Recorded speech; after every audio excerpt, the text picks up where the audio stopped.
disons, cette transformation de la vision de la santé, du système de santé, c'est une transformation systémique.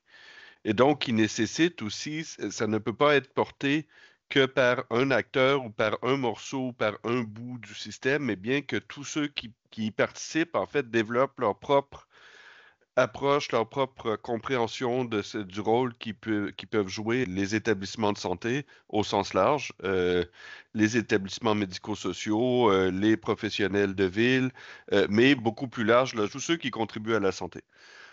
Donc, Mhm. la question derrière qui se pose, c'est d'accord, mais moi, concrètement, qu'est-ce que ça veut dire pour moi? Et ça, c'est vrai Mhm. pour tous les acteurs, c'est vrai pour les éditeurs de logiciels, mais c'est vrai aussi pour les maires, c'est vrai aussi pour les collectivités, c'est vrai aussi pour des médecins, etc. Le maintien en santé global d'une population définie. Le terme que nous, on utilise, responsabilité populationnelle, qui vient du Québec, n'a pas de traduction directe en anglais. Donc, si vous voulez trouver des exemples, des illustrations, etc., il va falloir aller taper beaucoup plus des requêtes sur Integrated Care, par exemple, Population Mhm. Health Management, etc., etc. Aujourd'hui, les gros marchés en système d'information à l'étranger, ce sont des C'est ça. marchés qui sont liés d'une façon ou d'une autre à Integrated Care, Value-Based Care, Population Health Management, et ainsi de suite. Le marché aujourd'hui des systèmes d'information en santé, il est là. Le système de soins au sens propre, donc les hôpitaux, les médecins généralistes, etc., n'explique qu'environ un quart de l'état de santé de la population. Je pense qu'il y a à peu près un quart des résultats de santé qui s'expliquent par la génétique ou par des facteurs héréditaires, mais grosso modo, plus de la moitié, c'est l'environnement socio-économique, ce sont les habitudes de vie, etc., etc., etc. Il faut bien être capable d'aller chercher les gens beaucoup plus en amont, travailler effectivement sur les liens sociaux, sur l'environnement de ces personnes, sur leur activité physique, sur leur insertion dans la société, blablabla, ce qui permet aussi de toucher d'ailleurs des enjeux graves de notre système, qui sont les inégalités sociales de santé, les difficultés d'accès aux soins, et ainsi de suite.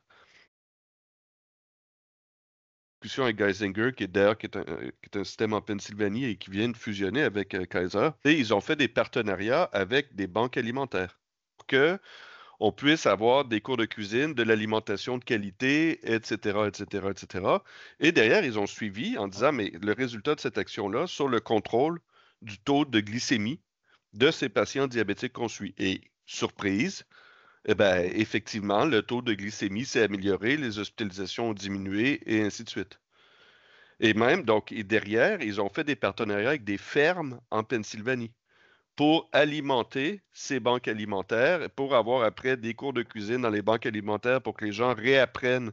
Et ça, ils le suivent euh, tu sais, avec des systèmes d'information. Par exemple, chez Kaiser, ils suivent dans leur DPI 132 déterminants de santé pour chaque patient. L'insécurité numérique, l'insécurité relationnelle. Est-ce que les gens ont des amis? Est-ce que les gens savent s'alimenter eux-mêmes? Est-ce qu'ils savent se servir d'un téléphone portable? Parce que ça ne sert à rien de dire aux gens, on va vous donner une application de santé bien-être. Si la personne ne sait pas allumer un ordinateur, toutes des choses, nous, en France, qu'on a déjà, on a encore ce tissu, on a encore, en fait, tous les ingrédients qui sont nécessaires pour bien faire, on l'a déjà. Si on dit on va s'occuper de notre population atteinte ou à risque de diabète de type 2 dans mon territoire, là, c'est des questions très pratiques. C'est quel est mon territoire? Comment je fais pour identifier ma population cible? La construction locale de programmes de santé par les gens eux-mêmes qui touchent à cette population.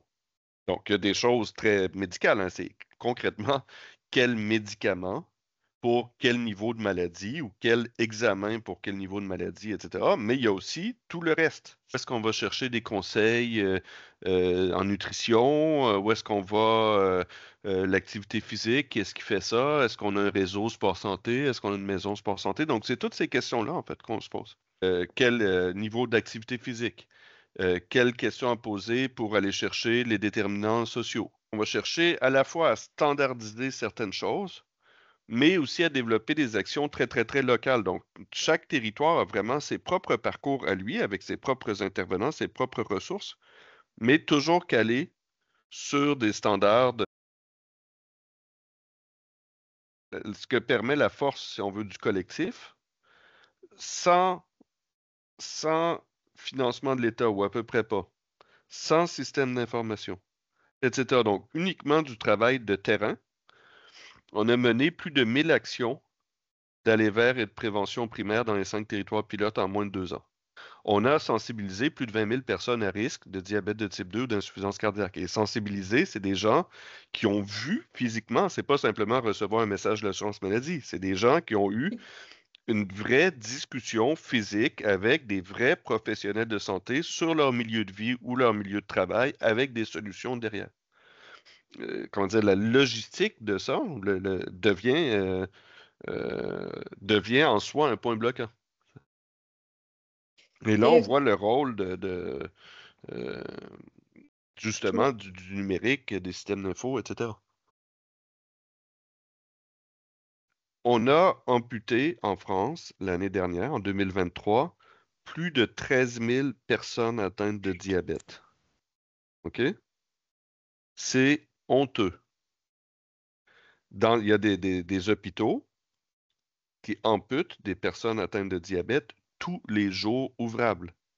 Donc, c'est pas un truc accidentel ou c'est pas quelque chose qui arrive une fois de temps en temps, c'est tous les jours. La prévention du risque podologique, c'est quelque chose qui est extrêmement bien identifié dans les recours, qui n'est pas difficile à faire du point de vue médical, qui ne demande pas un PUPH, qui ne demande pas. C'est vraiment une question d'exécution.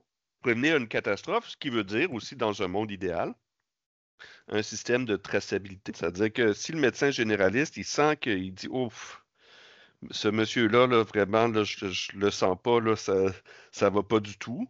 Comment on fait pour faire sortir cette information-là de son cabinet pour qu'elle aille aux bonnes personnes?